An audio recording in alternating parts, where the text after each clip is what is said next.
to our Homework Health Workshop. Today we're going to talk about high intelligence versus common sense. To define intelligence, we usually look at context, tasks, and the demands of life. A high IQ versus success in school. They're not necessarily the same thing. A high or low IQ versus real world success. It's a dark and stormy night and your car breaks down. Who would you call to come and make repairs? The math professor at the university or the respected auto mechanic at the local garage? It's not enough to be very, very smart. It's very, very smart to be a good auto mechanic, and that college professor probably isn't going to be able to help you. In this lesson today, we will have several handouts that will be available on our website, and you will pause and you can work those handouts and then restart the video to hear the next section. Now, your first handout is going to look something like this. It'll be on the website. I want you to look at the pictures, and if you're doing this with your child, let them look at it, and you look at the shape, and you pick out the shape that you most identify with. Now that's the only instruction, and say it like that. Which shape do you most identify with? So pause and do that. Okay, are you done? Have you made your choice? Let's see how accurate this test was for you. On page 2 of the handout, you will have a definition. It looks something like this. You will have a definition of each of those shapes and what it tells people about you. You can decide whether you think this is accurate or not. This is a fun and simple test. You can find out more about the person who devised it on their website. The information's for you on the handout. If your child or you picked a triangle, then you are more or less a leader. You'll get ahead fast. You're good in a crisis. You have the ability to do multitasking. You like to get to the bottom line. Get to the point. You're confident, outspoken, enjoy power, the respect of your peers. You're competitive and you want to win. You follow through. You love to debate. And you're intolerant of other people's mistakes. Now don't think of this as right and wrong, just what your tendencies are. If you picked a circle, you probably enjoy being comfortable. You're more the caregiver helper type. You may be talkative. You may love to have fun. You like to give advice. You want everyone to just get along. You're good at detecting body language. You're intuitive and sensitive, often indecisive. You work hard at being liked. You're influenced easily by the opinions of others. And you like to talk about feelings. Again, not right or wrong, how you're wired. If you picked out a square, you're probably loyal, a hard worker, very structured, don't like change too much. You're probably organized, detail-oriented, dependable. You like lists that you can check off what you've done. You need all the details, all the information. You may be stubborn. You may prefer to work alone. and you think of fun as unnecessary luxury item. The last personality trait is the squiggle. These people tend to be optimistic, emotional, creative, have lots of ideas, visionary, they're looking into the future. They are innovative. They often act without thinking. They're high energy, impatient and easily distracted, spontaneous and flexible.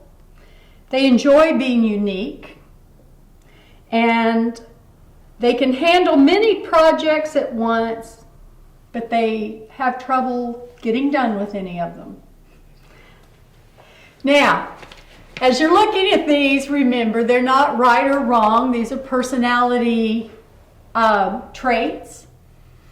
You usually have one that's more dominant than the others, but you may have pieces of all of them. How does this help us educate our child? It helps to know where your child is coming from. We don't want to mold them into mini-me's. We want to let them be the people they're designed to be. But we want to, as we are teaching them and helping them learn material, we want to be sure that we deliver it in a way that they can understand it, they can use that material. We want to help them develop areas where they are weak, and we want to use the areas where they are stronger. It also helps with children. If you have a child that can't sit still, he may have ADD, but he may not. He may just be a squiggle person. So when you understand their personality and how it reflects and relates to your personality, you can understand each other better and get along better and find more success in the tasks. Now, the next thing we're going to look at are perceptual learning styles. And some of this showed up in the triangle, circle, square, squiggle part. Perceptual learning styles are how you look at things. And I found that my husband and I are complete opposites. He's very, very organized in his thinking. He has a way he likes to approach a problem that is very opposite of the way I approach the problem, so we make a great team. The first part, if you see this diagram, you've got two triangles. And the point of the first triangle on the left is at the top. And this person likes to have a case made. Here's the details. Here's detail 1, 2, 3, 4, 15, however many. And they're separated into segments. And then you can come together and have the whole picture. Now, other people, like me, give me the bottom line. Give me the picture. And then if I need more details and divide into segments, we can do that. But just give it to me straight. Don't build a case for it. Now, when you understand how your child perceives things, that will make education easier for them, because if they're getting lost in all the details and you're giving them all the reasons why this is important and they're like, just get it done, then that's part of their personality and part of how they perceive what's going on. They may be a whole picture person and then break it into parts as needed, and you may be a very detail-oriented person and you're going on and on with details and they don't want details. That breaks down the relationship, makes you more tired and strained, and causes conflict. We want to avoid that where we can. Next, we have the brain preference indicator test. Everybody is defined by being right-brained or left-brained. So quickly, I'm going to pause again. You will have a handout that looks something like this, and it will say brain preference indicator test. And I want you to follow the instructions. You're invited to take the test and determine your brain dominance. Please do not try to analyze the question. Don't try to think, what are they looking for? Just answer it. Answer them quickly. Circle letter A or B for which one best describes you. Make sure to select only one for each number. So under number 1, there's A and B. Under number 2, there's A and B. Go through and circle either A or B for which one best represents you. If there's one where you say, well, neither one, pick the one that best represents you. So let's pause for a minute while you do this test.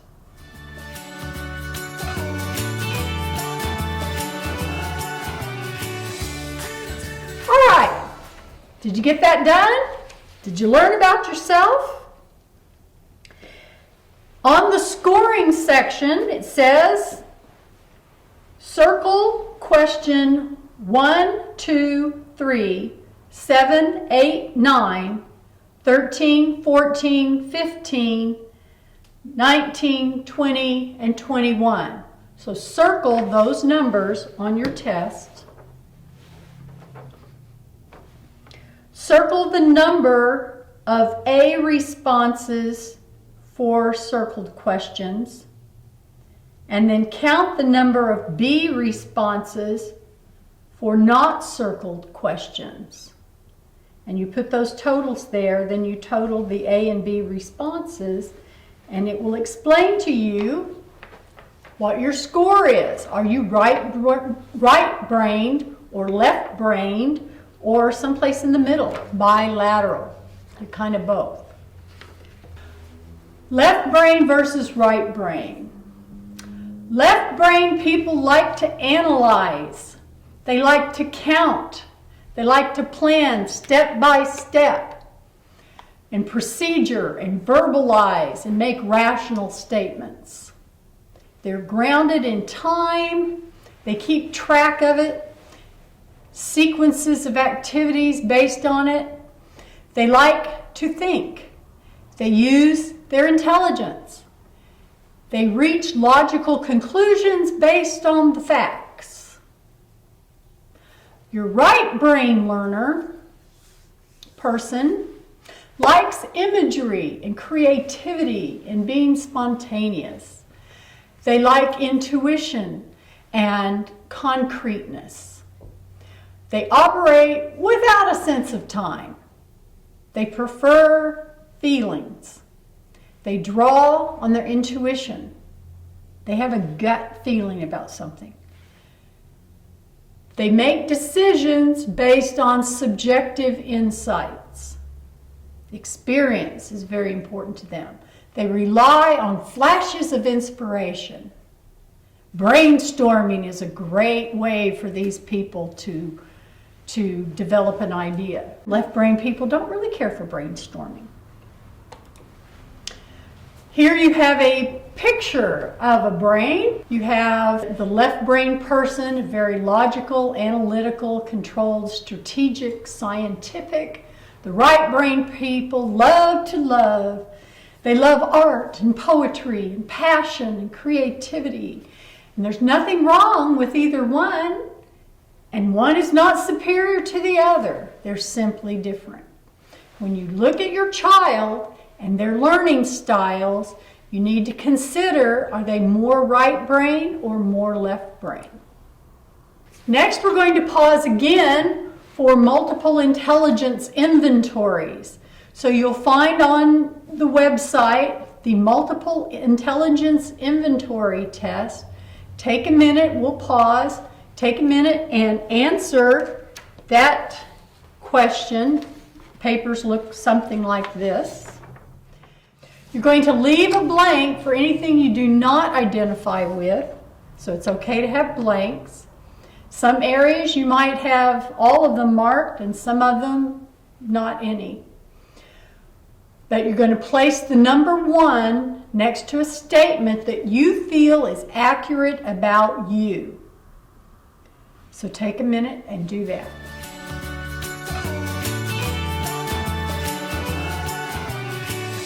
Okay, welcome back. You had 9 sections there of different activities, and hopefully you've answered those. Which ones represent you with a number 1? Now, for each section, at the bottom of the second page, for each section, count how many numbers added up in that section. So if section 8, I had checked 3 things, I'm going to put a 3 as the total for section 8. Then you're going to multiply that by 10 and give yourself a score for each of the 9 categories. Then there's a key. It explains at the bottom what each section is. So are you a logical strength person? Are you somebody who's better with interpersonal strengths? All of those will show up on this test. Everyone has all of the intelligences. You can strengthen each intelligence area. This inventory is meant to be a snapshot in time. It can change. You could take it tomorrow and have it be different because your experiences over the last day have been different. MI is meant to empower, not to label learners. MI being multiple intelligence. It empowers you. It doesn't label you. Most people have 2 hands. Usually one is more dominant. You may be right-handed, you may be left-handed. But that doesn't mean that the other hand that is not dominant is useless. Frequently, the less dominant hand aids the dominant hand in doing something. We don't go and cut off the hand that's not dominant. It has many uses and we'd be lost without it. The same is true for learning styles. So don't go to school and tell your teacher, my child is an auditory learner, they must have all their lessons auditory. You can go to school and tell the teacher, my child is an auditory learner. Where possible, could we have some extra auditory input? Or could we do this project that's clearly a visual project? Could we do an auditory version of it? But we also need to strengthen. If you're an auditory learner, you can strengthen your visual learning capabilities and your kinesthetic learning capabilities. And you want to, because the more educated you become, the better you are at more of those styles. But the style just shows how to reach someone. So let's review the learning styles. First, we have visual learners. They learn through seeing. These learners need to have a clear view of the teacher's body, the language and facial expressions to fully understand the content of the lesson. They tend to prefer sitting in the front of the classroom to avoid visual obstructions, seeing other people's heads bob up and down. They may think in pictures and learn best from visual displays, including diagrams, illustrated text. They're looking at the pictures. They like overhead transparencies and PowerPoints. They like videos, flip charts, PowerPoints, I said. They like handouts. During a lecture or classroom discussion, visual learners often prefer to take detailed notes in order to absorb the most information. Auditory learners learn best through verbal lectures, discussions, talking about things and listening to what other people have to say. Auditory learners interpret the underlying meaning of speech through listening to tone of voice, pitch, speed, and other nuances. Written information may have little meaning until it is heard.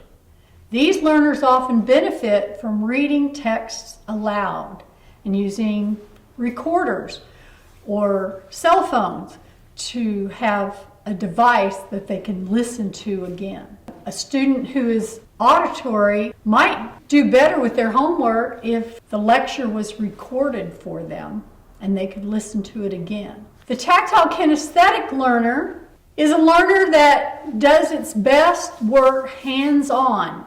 It's an approach that actively explores the physical world around them.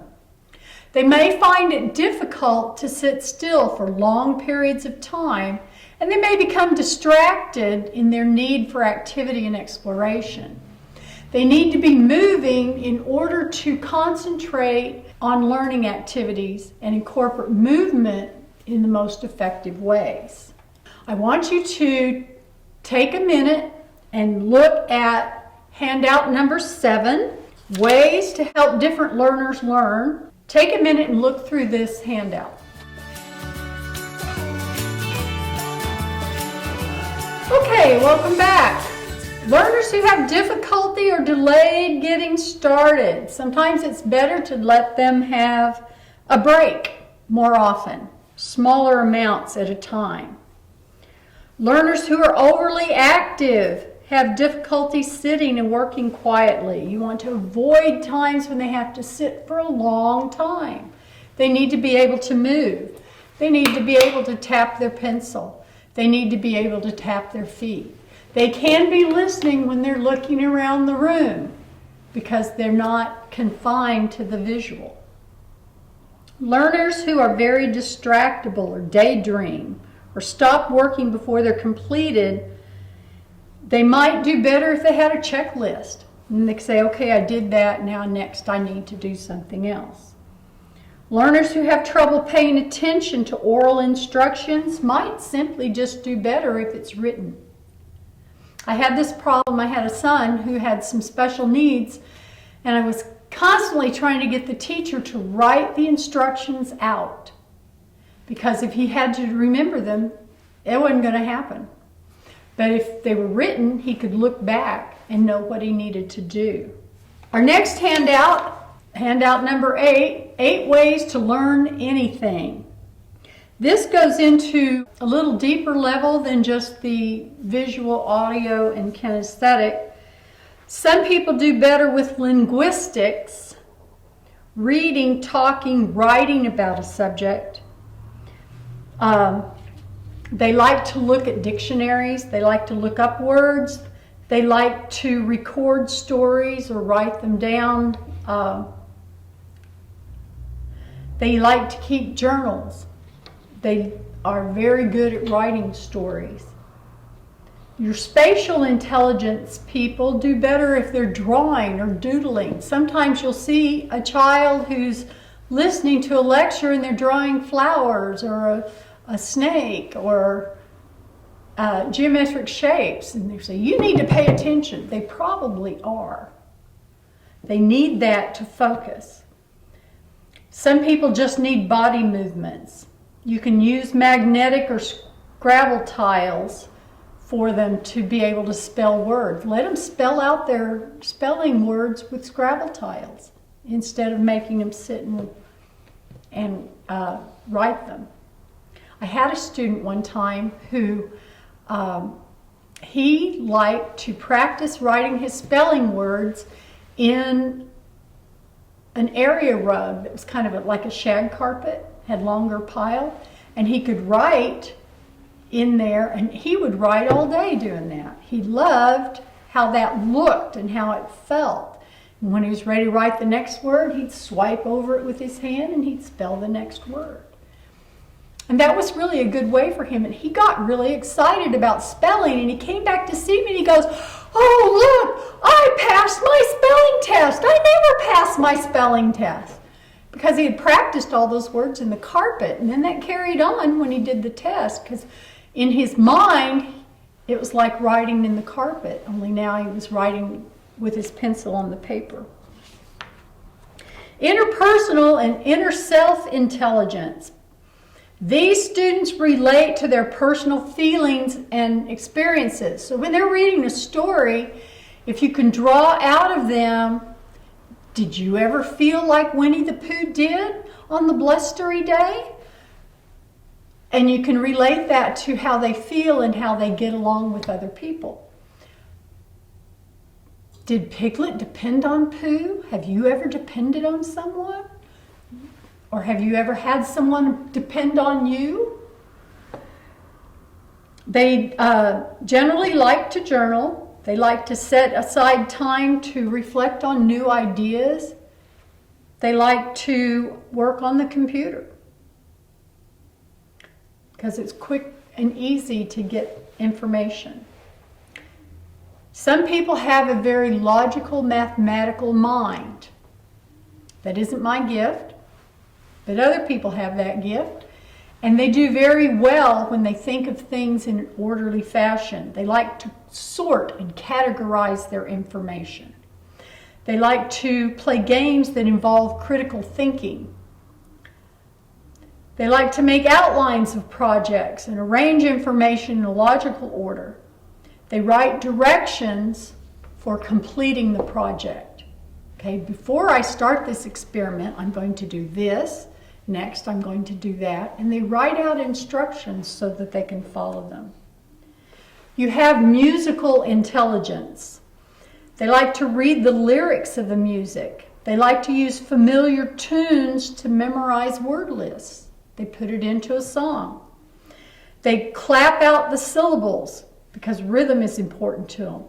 They work with words that sound like what they are, like sizzle and cuckoo and smash. They use music as a background. Those kids like to have music playing while they're reading. You say, how can you read with that music? They need it. It's okay. Some people are just better naturalists. They like to be outdoors. They like to be in nature. They can sit under a tree and read and be as happy as clams in a bed. They can find ways to use items from nature in their lessons, and they like to relate information to environmental issues because the environment is very important to them. All of these things are helpful when you're designing ways for a child to learn. When you're at home, find real-life ways to incorporate learning to keep your child from being behind. We'll talk about this more in another episode, but let your child help you cook. Let them sit with the recipe and read it to you. 2 cups of flour. 2 cups of flour, got it. 3 eggs beaten. 3 eggs beaten. Now your child is reading. And they're reading to get information and to share with you so that you make the brownies correctly or whatever you're making. And they get to reap the benefit of the warm fudgy brownies when they come out of the oven. And that's good for the kid that's tactile. They want to touch and feel. Other things that influence learning: the environment, the sounds, the lighting, the temperature, the design of the room. Some kids really do well in a beanbag chair on the floor.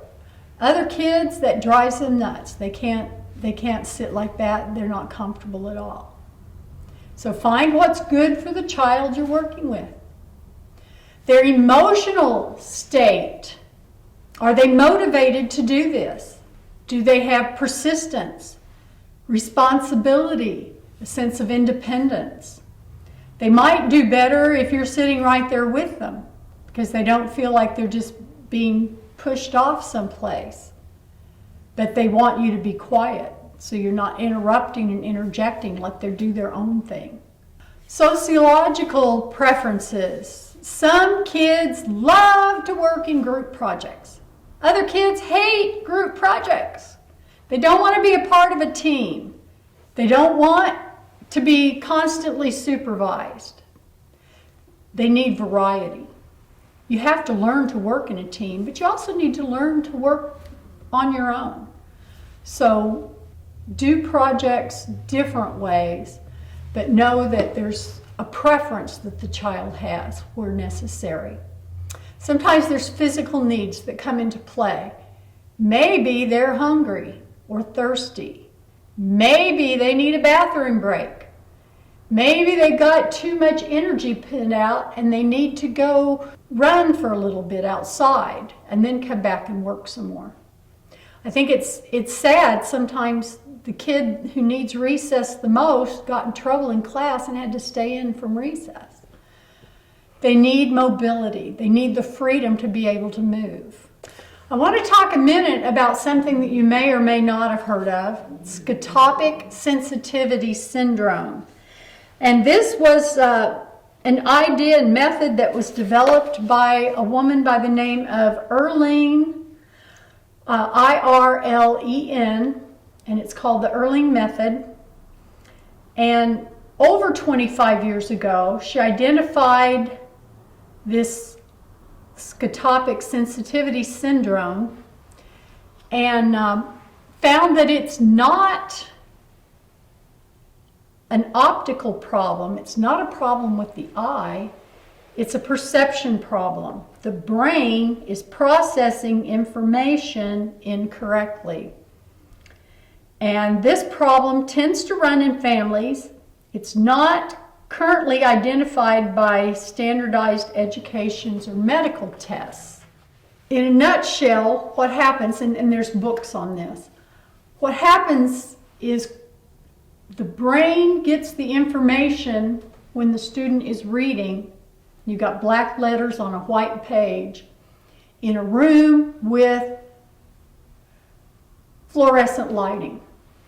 Fluorescent lighting for a person who has scotopic sensitivity syndrome makes their brain disorganize the information when it comes in.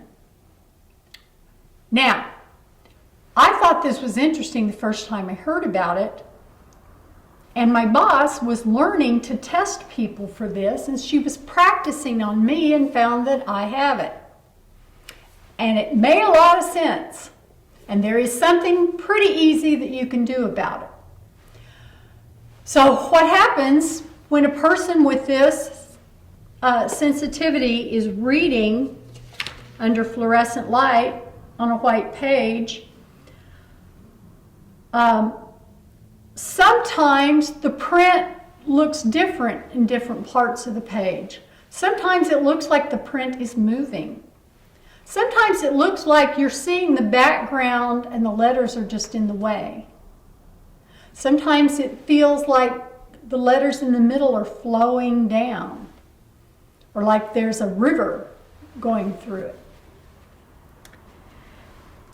You can imagine if the letters are moving or look like they're moving, it's hard for you to focus on what you're reading, because you have to work so hard to find the right word. So a lot of times this causes poor comprehension. You misread words, not because you didn't know the word, but because it's moving, and you get distracted by it. It causes strain and fatigue. It causes you to lose your place. It causes writing problems because it's hard to copy something because it's moving. You write it on the page and it looks different. You have trouble keeping sizes equal because on parts of the page it looks bigger than it really is. In other parts it might look smaller. So when you're copying it, that comes across in what you're copying. Depth perception, it messes with that. So the child that has this might seem a little clumsy because the floor is moving when they're walking. It's all caused by fluorescent lighting. Natural light, other kinds of light don't seem to do it. What kind of lighting do you have in most classrooms, in most schools?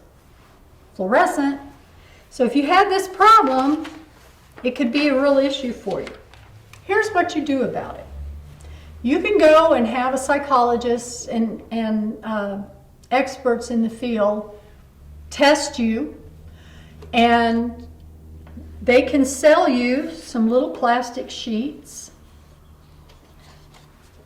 or you can go to a local office supply store and buy some of those clear plastic folders that we used to use for reports that come in different colors. They're not as exact, but they're cheap. And what you do is when you're reading a page under fluorescent light, different people have different colors that work better for them. For me, the color that worked best was green. And you put the overlay over what you're reading, and now it stops that effect. Makes the words stop moving, makes you able to read better. You can get these in whatever shape you need. Like I said, some people do better with different colors. Some people pink is better, some people yellow, green, blue. Find the color that works best for you and see how that works for you. I've had students before that once I knew what color worked best for them, I would simply run off their homework in that color, on that color paper.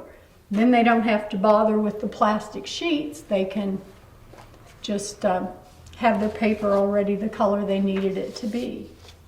It is amazing. You can feel it in your eyes as soon as you put that colored sheet on there. And you can read so much better.